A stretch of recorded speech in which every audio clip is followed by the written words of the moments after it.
परिसीमन आयोग ने केंद्र शासित जम्मू कश्मीर के विधानसभा क्षेत्रों के परिसीमन पर फाइनल रिपोर्ट जारी की है, लेकिन इसी के साथ पूर्व मुख्यमंत्री महबूबा मुफ्ती का गुस्सा फूट पड़ा है।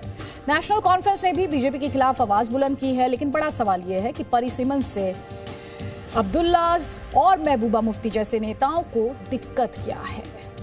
किस डिलिमिटेशन की बात कर रहे हो? वो डिलिमिटेशन जो बीजेपी का एक्सटेंशन बना हुआ है।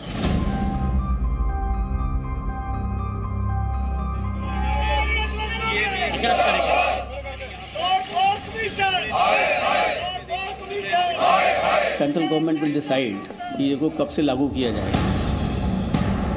इस पे कोई भरोसा नहीं है। वर्गों का ध्यान रखते हुए, सभी इलाकों का ध्यान रखते हुए एक अच्छी रिपोर्ट, जिसके कारण से कि इलेक्शन भी हो सकेंगे और ये सारी चीजें पॉसिबिलिटीज होंगी।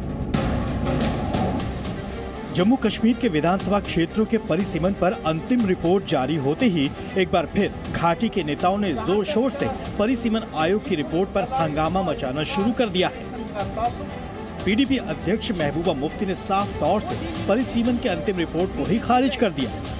नेशनल कॉन्फ्रेंस ने परिसीमन आयोग की रिपोर्ट पर साइन करने से इनकार कर दिया, तो वहीं पीडीपी ने आरोप लगाया कि परिसीमन आयोग बीजेपी के इशारों पर काम कर रही है।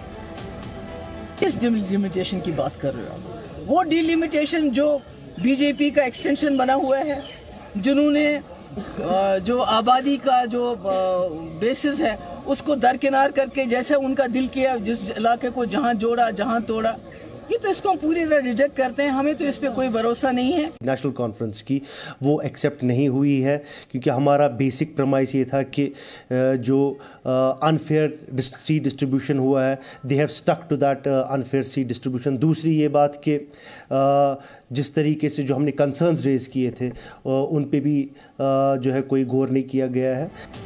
जम्मू कश्मीर के चुनावी नक्शे को फिर से तैयार करने के लिए गठित रिटायर्ड जस्टिस रंजना प्रकाश देसाई की अगुवाई वाली आयोग ने आज अंतिम रिपोर्ट केंद्र सरकार को सौंप दी।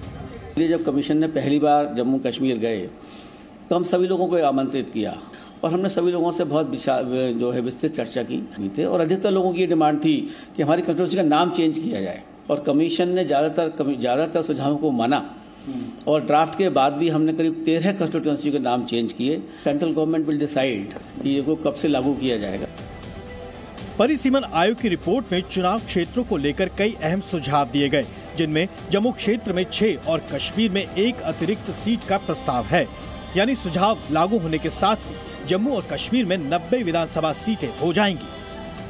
कश्मीर में 1996 में जब डिलिमिटेशन हुई थी तो ये माना जाता है कि बहुत सी इरेगुलरिटीज हुई थी, जिसके कारण से किसी विशेष खित्ते को महत्व दिया गया था, और ये उसके साथ 2026 तक द्वारा डिलिमिटेशन नहीं होगी, इस प्रकार के रूल बनाए गए थे सत्ता का गलत फायदा उठा करके। वर्गों का ध्यान रखते हुए, सभी इलाकों का ध्यान रखते हुए एक अच्छी रिपोर्ट, जिसके कारण से कि इलेक्शन भी हो सकेंगे और ये सारी चीजें पॉसिबिलिटीज होंगी।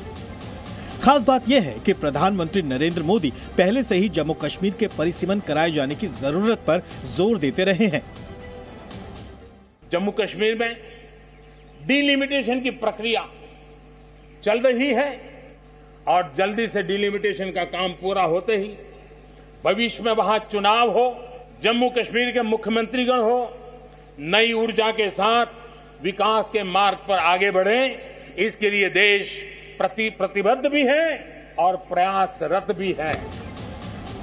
जबकि खुद गृह मंत्री अमित शाह भी धारा 370 हटने के बाद जम्मू कश्मीर के अगले चुनाव कराए जाने से पहले परिसीमन की बात पर जोर देते रहे हैं।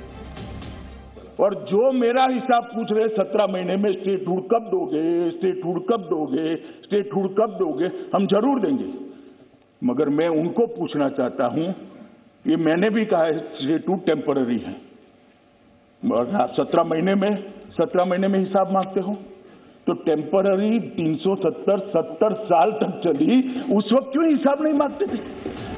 परिसीमन आयोग ने जम्मू में 6 और कश्मीर घाटी में 1 विधानसभा सीट बढ़ाए जाने का प्रस्ताव दिया है।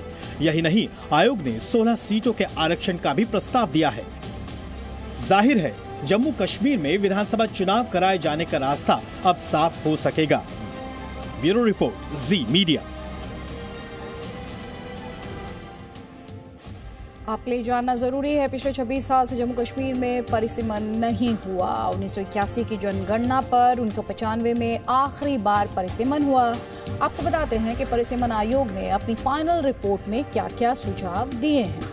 तो इस रिपोर्ट के मुताबिक जम्मू कश्मीर में विधानसभा की कुल 83 के बजाय 90 सीटें होनी चाहिए, जिनमें जम्मू संभाग में 43 सीटें, जबकि कश्मीर घाटी में 47 विधानसभा सीटें हो सकती हैं। साथ ही आयोग ने 16 सीटें रिजर्व रखने का भी सुझाव दिया है, जिनमें अनुसूचित जाति के लिए 9 और अनुसूचित जनजाति के लिए 9 और अनुसूचित जाति के लिए 7 सीटें हैं। जम्मू कश्मीर में पहली बार अनुसूचित जनजाति को रिजर्वेशन देने का ये सुझाव दिया गया है, जबकि अनुसूचित जाति के लिए पहले भी 7 सीटें थी। Presenting B News app, available on Google Play and App Store. Download it now.